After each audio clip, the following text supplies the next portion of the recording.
All right, everyone. So this is the worst case scenario. So the engine did blow. It actually broke a rod and sent it through the block. So what happened is we were dealing with some faulty injectors, and literally I had just bought new injectors, but I hadn't put them in yet. I had just got them that day. But before I put them in, I wanted to start the engine just to see which ones were having issues. I was going to log it one more time. Well, the night before when it was running, basically one of the injectors actually got stuck open. So what it did is flood the cylinder out, and immediately when I went to go crank it, it cracked the block. So basically what it is you got a bunch of fluid in there and you can't compress it, and the starter has all this energy and cranking, and the rod was the weakest point. It snapped right in half. So that was basically why the Cadillac broke. So for the last maybe 2 weeks, between going to work and school, I had rebuilt the engine. Not rebuilt the engine, but replaced it. I did find out a couple things too. With using the adapter plate like I did on the TH400, you have certain rear covers that will work with no problem, and some rear covers that will interfere with that adapter plate. If you guys have any questions about that, just put it in the comment section and maybe I'll clarify in a video. But the injectors were getting rust in them, and I'm not sure if the injectors were getting rust in them from the fuel tank or if it was rust already in the fuel rail from the previous vehicle it was in. But once I put the new injectors on the new engine, I made sure to have a new filter in line, in addition to what was already on there, just in case it was coming through the tank. And now it's running better. But if you look here, you can see how much fuel is sitting in that cylinder. Here's another shot. It's filled all the way up into the head. You see this one versus the other one? Yeah, it's pretty bad. So that's the cylinder that actually broke. All right, so here's Swaps and I getting some work in, getting the engine started on the stand. Or on the as you can see, cherry we have a 5.3, not the way that you would probably want to do it. We're kind of in a pinch right here, so we just want to make sure that this motor's going to turn over. We're not going to have any knocking and banging. We know that it's freed up to the point to where it's not locked up. So what we're going to try to do is get it to burp. We had it turning over. This is an ACM that is locked, so let's play a little fluid in there. We got. This is the stuff part. Remember the swaps and stuff? This is the stuff part. We got fire to everything. Power, ground, and what we want to do is bump it and make sure it's going to do something. This CCM has not been unlocked, so it's not going to run, but it will. It should make a. I'm gonna come on this side. It should make a noise. Again, this is not the way you want to do it because we are on a hanging. Anybody knows anything about, you don't want to do anything with anything hanging. So, but here we go.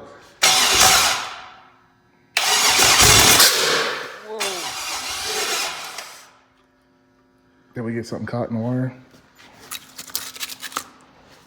I think the starter took a boot. We'll try.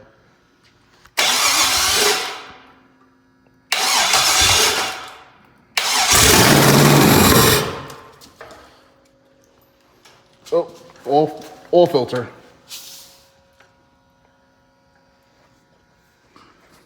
Did we lose the rod? Please don't say we did. Be my second one in 2 weeks. I think it's just the drain plug or something. No, it's all filtered because there's nothing wet above the filter. You know what I mean? Yeah. So, power off. Look at that PCM, man. It's got a little oil on it. Yeah. It started though, didn't it? Just as we wanted it to do. But where is this oil coming from? Oh. It's below the, everything's below the crank, so we know that it's not. It's not a rod coming Do through. you have any kind of, Like yeah. I got some of them oil filter wrenches. wrenches? Yeah, so we can just see how loose this dude is. Probably extremely. Oh, very. Yeah, here we go. It's not even on. Look. Oh man, that's what's, yeah. Is this a win so far? Yeah, we're winning. Does that sound convincing? Yeah, we're winning. Several hours ago, I was just sitting on the engine stand naked. And then several months ago, was sitting in a buddy's driveway for like 3 years, so. So we are Making gains. That should get it on there. Why was that thing so loose though? I don't know. That's weird, isn't it? We're getting a new oil pan, guys, by the way. All right, we're tight. Outstanding. We're tight now. Man, all that with a bad, that's with a locked PCM. So a lot of guys are like, oh, it's your VATs. And they get no activity. That's a whole start. And it ran. Yeah. I kind of don't want to go to another PCM because we know that it's, Yeah. it's totally how far you want to go with him. If you want to try to run fuel to it and do all this thing, that's, but we know that it's a running engine. And that's Like off this. of brake cleaner. And maybe the fuel that was in the rail. Huh? Well, there was no fuel in the rail because we put those Right. injectors in. Right. So there's no fuel in the rail. We can lower the engine if we can get something to stop this up and bring it down to where it's not rocking as we started because this is kind of dangerous. Okay. But, Does this look good, guys? Hey, but we did one thing, and that was the thing we wanted to do, and let's hear it run. yeah. So. And that's with, this is, again, not ideal, how you want to do things, but when you're trying to verify that the engine runs before you decide to put it in, you kind of want to make sure those things are going on. So that's telling us that we have power to the crank, or we have, not power to the crank, we have signal to all the sensors. We're learning too, man. We're learning too. So yeah, don't do this at home. Disclaimer. Yeah, don't. But hey, it's running, man. And can anybody do this? Yes. Has it been done 1,000 times over? Yes. Can we put a PCM on this thing that's unlocked, put fuel to it, and make it run? Yes. It can. It will. But how safe is it? Or how comfortable do I feel doing it as of right now to have it running like this? I kind of wouldn't want to. Right. You know? Yeah, we want to quit while we're ahead.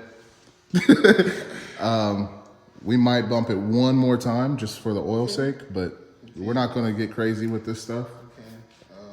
Because we don't want it to tip the whole engine stand I over. don't see that happening, but I do see it wanting to walk and wanting to sit there and shake and then potentially bust your intake or something like that. You know? Oh, yeah, yeah.